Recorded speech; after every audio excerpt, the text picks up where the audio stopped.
Hello! Welcome to ReginaldESQ! I am on the hook and this is my review of the T6 Nippon Heavy Tank.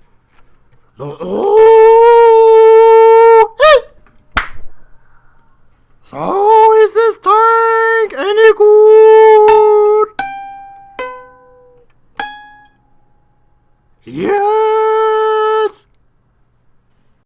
So yes, it's a good tank, although I have to say I didn't enjoy driving it. I think it's a bit of a letdown after the experimental. This does have better armour, but it's pretty much a worse tank in every other respect. Let's get into the review. It has 970 hit points, which would be the most if it wasn't for that darn TOG with 1400 hit points. The worst in class is the RL44 with 820 hit points. Weight-wise, this thing is enormous and very, very heavy at 150 tons. To give you an idea, the TOG only weighs about 81 tons. So let's have a look at the TOG. You won't believe this. Watch this. That is the TOG. Yes, the gigantic, mighty TOG is dwarfed by this tank. This tank is actually longer than the TOG, and look at the width. And there's the TOG and there's the OE. It is actually bigger than the experimental even. There's the experimental and there's the OE. So it's not just the armor, extra armor that gives it the weight. It is actually bigger than the experimental. So ramming is, or should be, incredibly good. However, I haven't had much luck with ramming. I've been ramming tanks as much as possible and doing surprisingly low damage to them, and actually taking more damage than I thought I would as well. So has Wargaming done something strange to this tank to make it so its ram damage doesn't do the damage it should? Or have I just been incredibly lucky in the 5 or 6 rams that I've done? Don't know.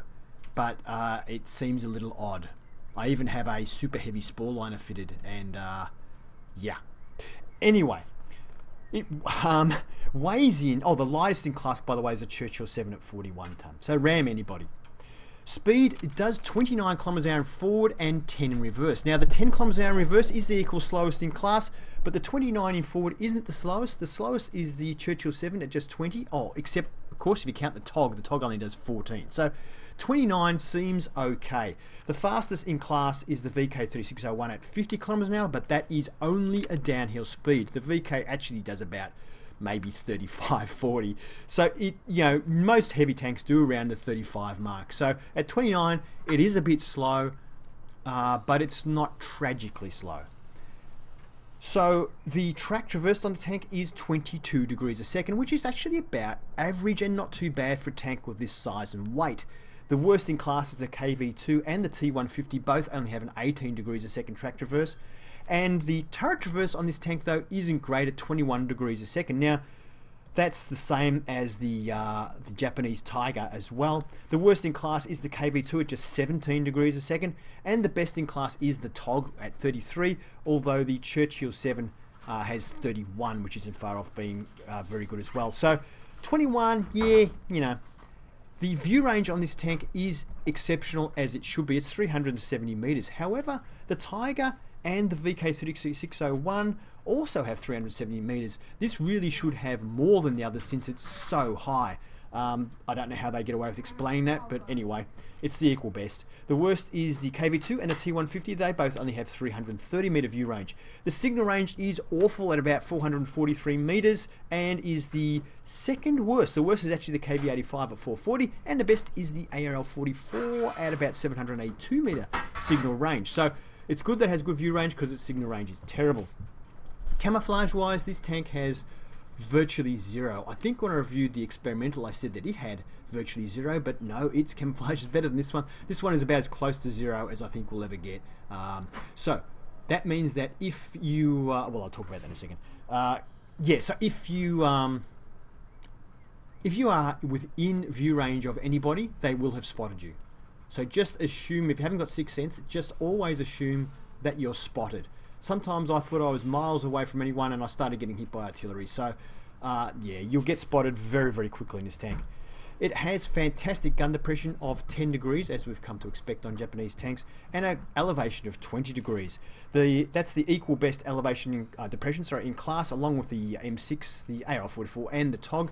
And the gun elevation of 20 is also very good. The worst in class is a KV-85, which is 3 degrees of gun depression. Now, R2-D2 units, yes, they do affect the gun depression. It's not horrific, but definitely you'll notice if you have the gun pointing straight down the middle, you'll get more gun depression than if you angle your tank. So I think it probably goes from 10 to about 8 as you pass over these little suckers. But yes, they definitely do affect your gun depression. So let's have a quick look at the grind for the tank. Now, I think the radio, can't remember whether you start with the top one or not, but you definitely need it because the radio range is terrible. You do start with the 1200 horsepower engine, because if you've researched it on the experimental, you will have it already for this tank, which is great. The tracks increase your track traverse by 2 degrees, which anything you can get is good. You don't need to get a turret, and it's really just the guns. Now, this first gun here is basically the gun you had on your previous tank, and this gun here is a howitzer style gun. It has a abysmal rate of fire of 2.4. That is awful. 121 mils of penetration on the AP rounds, and 700 damage, which is huge damage but not very good penetration. You can use the heat rounds, which have 150 mils of penetration with 700 damage, which is huge. Or you can use HE rounds with 75 and 910 potential damage.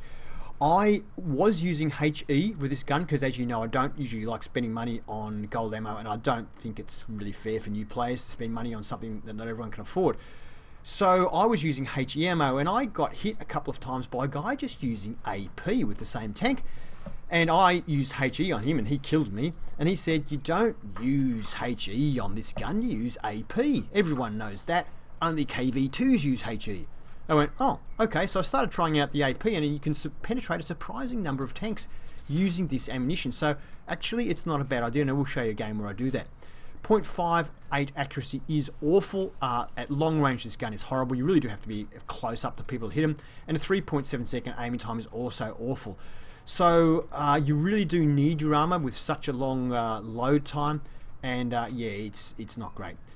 Now I'll talk about the other gun, and I will compare it to the gun on your experimental, and maybe the gun on the T150 as well, because they're all pretty similar. So in the middle we can see the gun off the experimental. The gun off the experimental is actually a better gun in every way except penetration. So on the OI, we have 5.41 rate of fire, 175 mils of pen. That's good pen for a tier 6 tank with 300 damage per shot, which is the equal best in class, I think, along with the T150 over here.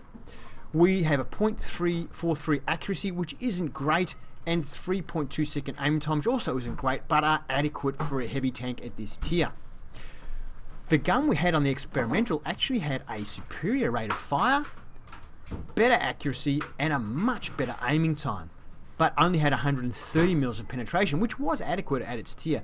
But so I think that's one of the things that's a bit of a letdown, is other than penetration, the gun's actually worse in every way. So it's actually harder to do as much damage as we did in the experimental. So you actually don't, instead of having bigger games, you have smaller games, which is kind of a letdown. However, I suppose if you used this the HE gun, if you use a howitzer gun and fired gold ammo, you could probably have enormous games.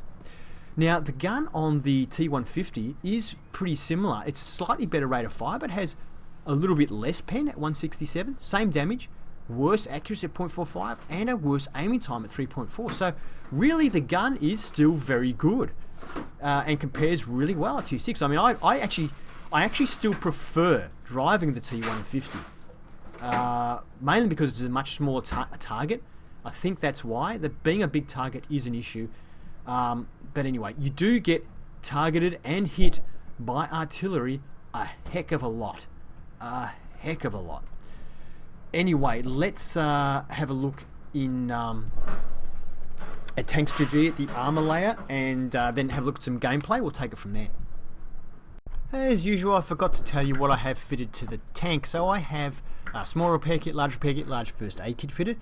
I have a gun rammer to speed up the shell loading time.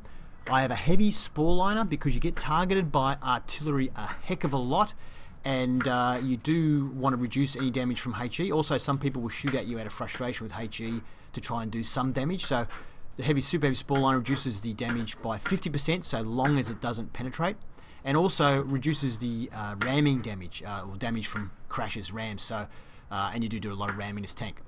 And also have vents fitted to help speed up the aiming time and loading time as well. My crew is 100% trained, and the commander's working on 6th sense, so that will not be active because that doesn't work until it's 100%. This guy's working on snapshot, this guy's smooth ride, this guy's working on situational awareness, and the other 2 guys are working on firefighting. So the OE on the Tanks GG website. So let's have a look at the hybrid view and check out the armor layout. Well, the very lower portion of the lower glacis is 70mm, but it's extremely well angled and very low. Not many people are going to be able to penetrate that. The upper portion is 150mm, and the majority of the frontal armor is 150mm thick, as you can see the upper plate there, which is also very well sloped. The upper plate here, the frontal plate, which is not very well sloped at all, is also 150mm thick, as are the R2-D2 units. Now the R2-D2 units do have some backward sloping here, as does the turret. However, if you are dead front on to people and you hit those areas, it's coming up about 170 or so. And look, that'll work on a lot of tier 5 tanks and below, but once you get tier 6 heavies and above, it's a bit of a problem. And even tier 5s, if they decide to fire premium ammunition, will penetrate you. And the same on the turret, where it's sloping there, we're getting around 170, a little bit more around there. There are people who say that you shouldn't angle this tank. You should always point it straight at your opponents, because if you angle, you show them the flat parts of your R2-D2 unit. So if I angle it here, you can see that's only 150mm. It's actually no more than the armor itself by angling it. However, if you do face front on like that, sure, the R2-D2 units are a bit better, but this area here is now 150, 154. So if the person has more than 150mm of penetration in their gun, there's really nowhere that you can go that you can protect or increase the armor value of the tank. No matter what direction you point it in, you are giving them some portion of the armor that's pretty much flat. However, there are some people out there who will still shoot at your upper plate or your lower plate, and that's where you get most of your bounces, is people who simply haven't worked out where to shoot this tank yet. There is also a weak spot. If you see this curved area under here, this green armor is only 35mm thick. So if you're a low tank or something, you can shoot into this area here, you can get a pen. Now, if you decide to angle this tank, you can't angle it very much. The sides of the tank are 70mm thick, and as you can see here, even angling a little bit allows people to pen pretty easily. So you can only really angle this tank slightly anyway, which you're really giving them a very easy penetration on the R2-D2 units, and the upper part here really can't be protected anyway. So, and having this extend right out over the tracks means, just like the experimental, side scraping doesn't work in this tank, because you cannot side scrape without exposing this part of your tank, which is a dead easy pen. And if you don't want to expose that tank, you're going to have to try and angle so much that this side part then becomes a dead easy pen. The other part where I get penned very easily a lot is straight through here, either through this or through the wheel. As you can see here, if I try and angle like this sometimes to people, they just punch a hole straight through here. And you do get penned here a lot. It's a big weakness on the tank. So if you see someone angling to you, just punch through there, and often you will track them as well as penetrating them at the same time. Or the side can be penetrated from surprisingly good angles. The upper side, you don't go to the lower side, but the upper side can be penetrated from surprising angles. Doesn't need to angle that much. And like I say, the front on can be penetrated. So there's no angle you can put this tank on that will save you from tier 6 heavies or above. The rear of the tank is pretty good. The armor's pretty good in the rear of the tank, but the same rule applies. And I have even been penetrated by tier 4 tanks in the rear. So if they use good ammo, premium ammo. A lot of people do use premium ammo on this tank.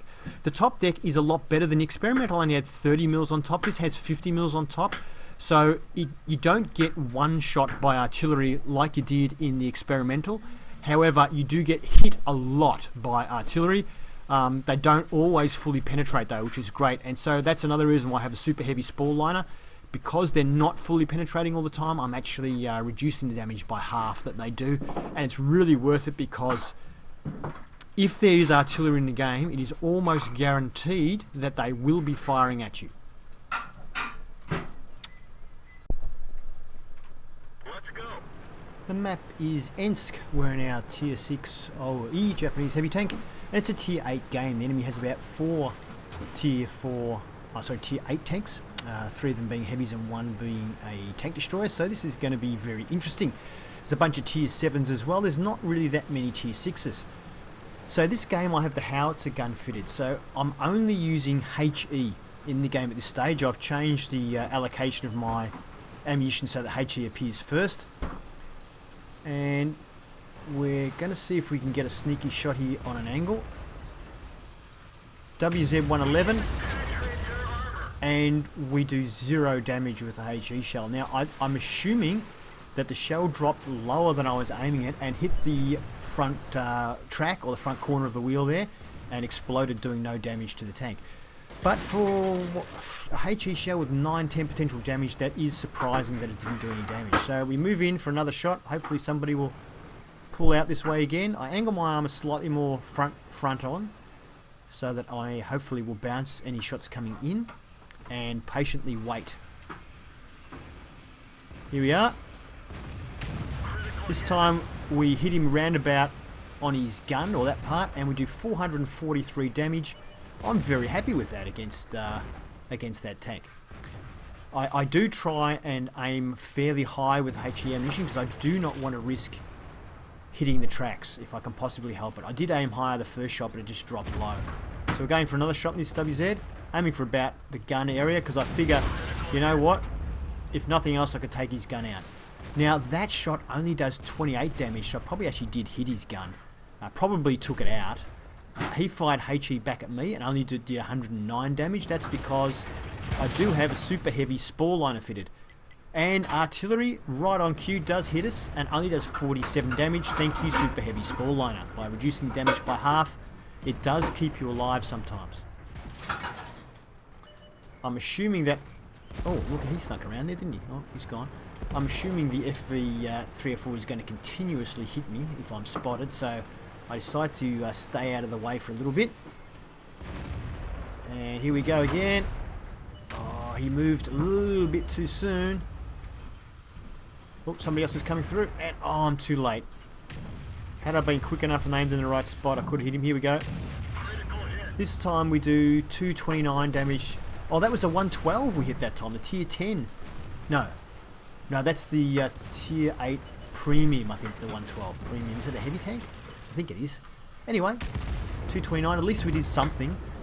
You know, an AP round, and possibly with the standard AP gun that does 300 damage per shot with 175 pen. We probably would have bounced off that tank, so that's not too bad.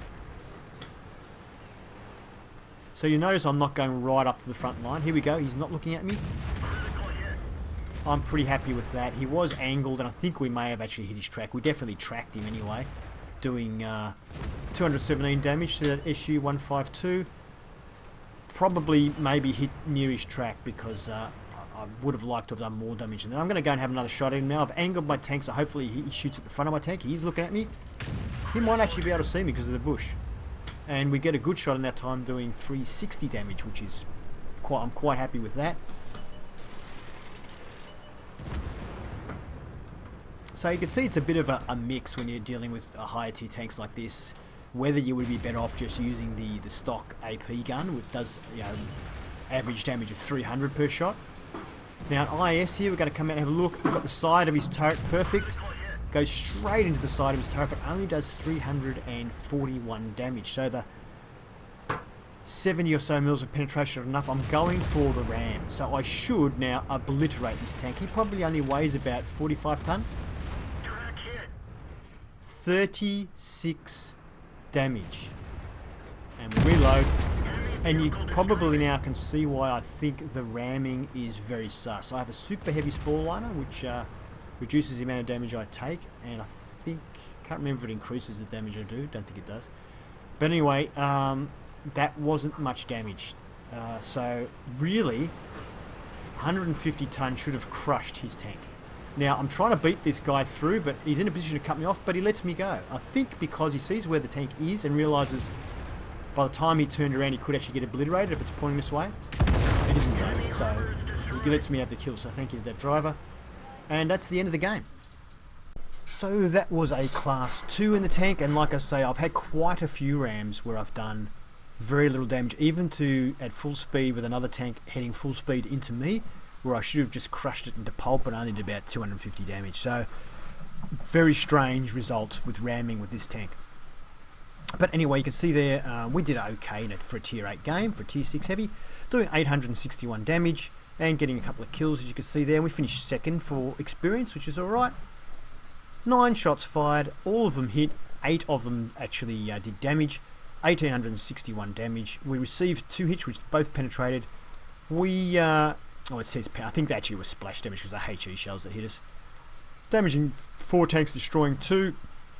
Profit, this tank is reasonably profitable. It's not too bad, but it's not great. 1073 raw XP is a class 2 badge in the tank. Let's get this show on the road. Deja vu. We're back on ESQ again. This time though we're top tier. It's a tier 6 game. Top of the tree. A few tier 6s, quite a few tier 5s, and a couple of tier 4s. Oh, only one tier 4 on their team. I have the howitzer gun fitted once again, but this time I'm going to fire AP ammo. And I have, I believe, the AP ammunition selected now. And there's an OI experimental. Critical hit. And we bounce off him, but we do crit him. So there's an example. I guess if I'd been firing HE ammo, I probably would have done some damage, but I didn't do any damage in this case. KV-85. Found that to be a pretty dangerous tank when you're in this tank. Oh, I'd love to hit his cupola. That'd do some damage. Here we go. Ah. Unfortunately, this gun, the aiming time's so bad, I'm really needing to be still. But oh, it goes in 691 damage with the AP round through the side of his turret. So you can see that even against tier 6 heavies, the AP round can be effective, but you need to hit them from the side. You can't really penetrate them frontally with 121 mils of penetration. So now I'm moving back. There's no one there. I'm just going to sit here and wait. It is an AP round, so it will go through the fence. Couldn't actually see his outline, but I fired anyway, and 733 damage to this tier 6 Cromwell. I think it's tier 6. Very nice damage. You see there, he puts one into the side of us at the back, and it looked like the lower side. So you can see it's not that hard for tanks to penetrate that part of the tank. Someone else takes care of that. I think it was a KV-1, was it? Yeah, it was. So we've already done 1300 damage. Now, whoop, there's an OY there, and he was side on to me, so side on. We penetrate no problems with 121, and we do 727 damage to him. So it looks like I'm setting myself up here to have a big game. He penetrated me, though, with a HE round. He did 321 damage. But you can see that the AP round works great, but you have to be a bit lucky. If he'd come round front onto me, I would have done no damage to him, and I would have just copped his 300 and whatever damage. Oh, I fired that. I thought he was...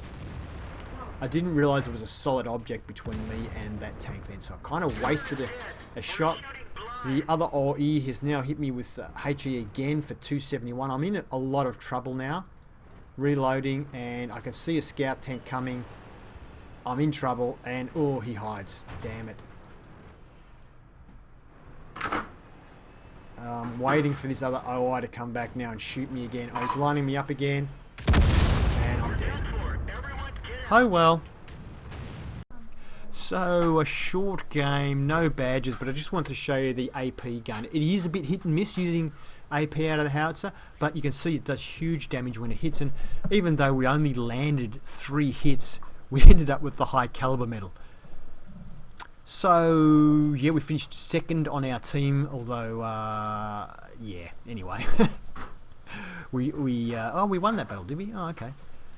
So we fired 5 rounds, 4 of them hit and 3 of them penetrated, doing 2,030 damage with just 3 hits. It's pretty amazing when it penetrates. We received 5 hits, 4 of them penetrated and 1 bounced, so we got killed there pretty badly. We managed to block a little bit of damage. Damaged 3 tanks, a little bit of assistance damage. Profit was actually pretty good, not too bad at all. And 656 XP got us a nothing. But you can see there that if you load a mixture of the AP and the HE, you can kind of, well, it loads too slowly to choose during, just before you shoot someone. But if you can sort of, if you end up in a tier 8 game, you might just load HE like you saw in my previous game, or if it's a tier 6 game, you might decide to go with AP. So you can kind of make those sort of decisions. Let's go. We're on the live Oaks map and we're top tier. Now, this time I have what we'll call the AP gun fitted. So it's 175mm of penetration, does an average of 300 damage per shot.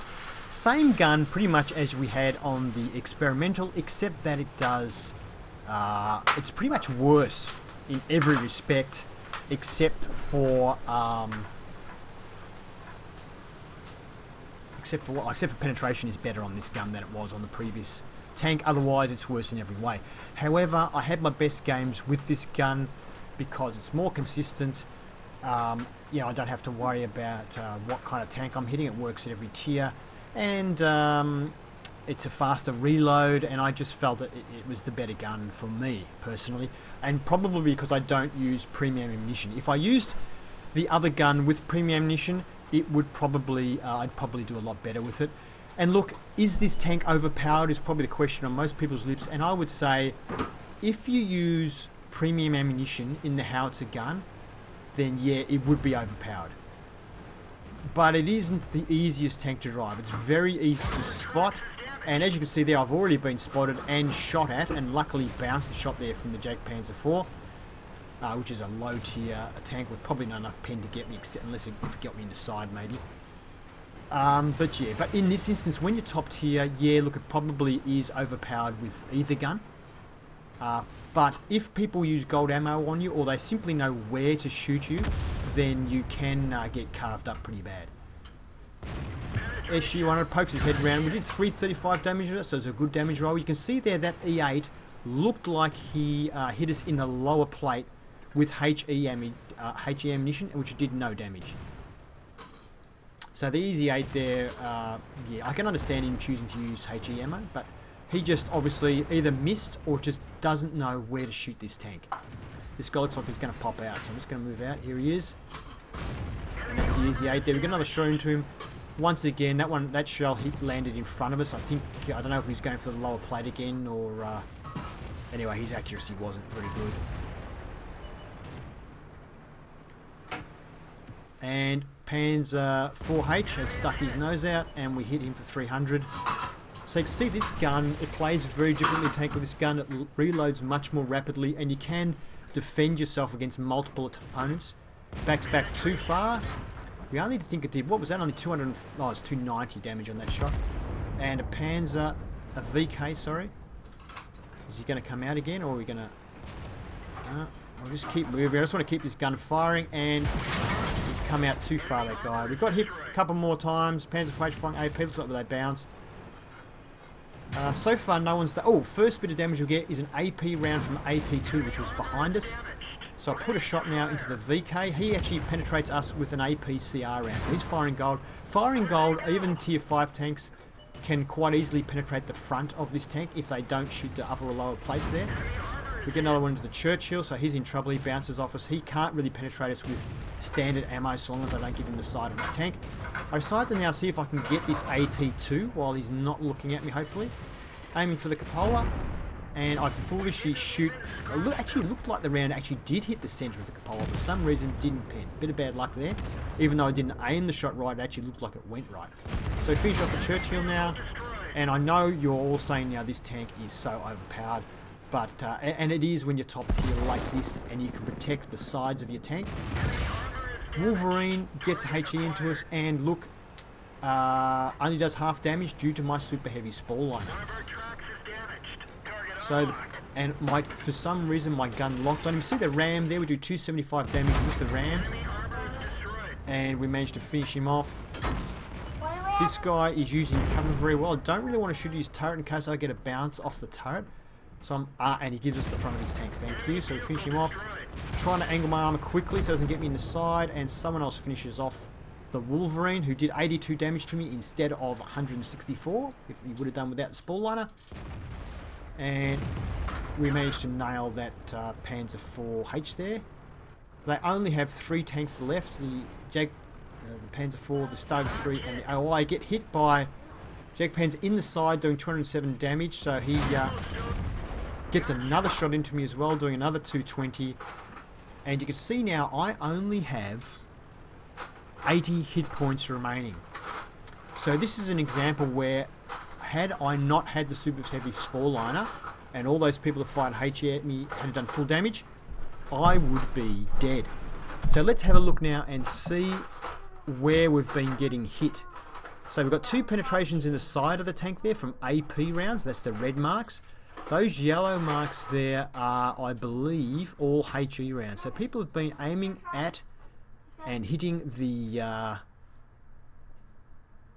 R2-D2 unit there. Now, with HE rounds, it doesn't matter that much because it is still the same thickness of the armor. You just want to get the flattest part you can. But that's where AP rounds you would expect them to aim. But yeah, so that's where people are aiming at. Gives you a bit of an idea. I can't see any green marks for bounces, so maybe people were bouncing off the tracks. And there's one in the back from the AT2 that hit us. So there were no other... I didn't manage to get the Stug 3, someone else got it. Okay, so that was a mastery game in the tank. You'd want it to be, wouldn't you? Steel War, High Caliber, and Top Gun. Let's have a look at the next screen. We finished on top, obviously, for XP and for damage as well. Actually, damage-wise, we did more than 3 times the damage of anybody else in the game. So, is it OP? Yes, when it's top tier like that, and there weren't really many heavy tanks on the opposition team. So, we fired 14 shots, all 14 hit, and 13 of them penetrated. Total damage of 3,444. Very nice for a tier 6 tank. We received 18 hits, only 7 of them penetrated, so 11 we bounced. But the damage we bounced was only 825. Although I don't know if that counts HE. Anyway, you can see that we didn't really have anything big enough shooting back at us. We spotted 3 tanks, we damaged 8, destroying 6. Tiny bit of assistance damage, which is surprising. I thought we'd done more assistance damage than that. 58,000 income and 46,000 profit, even though we spent 3,000 on a repair kit, is a very good profit, but not surprising since it was a pretty epic game. 1,527 XP is a class 1 in this tank, and it probably does take at least 1,400 to get class 1 in this tank. Obviously, a lot of people playing it, and a percentage of them are having great games. I was very lucky that, well, with premium it came at the 2291, and it was a ×3 for my first game in the tank for the day, which was today. 6,873. Woohoo! Thank you for watching my review of the RE. I hope you liked it, and if you did, please give it a thumbs up. If you'd like to see more, please subscribe to ReginaldESQ. Have fun.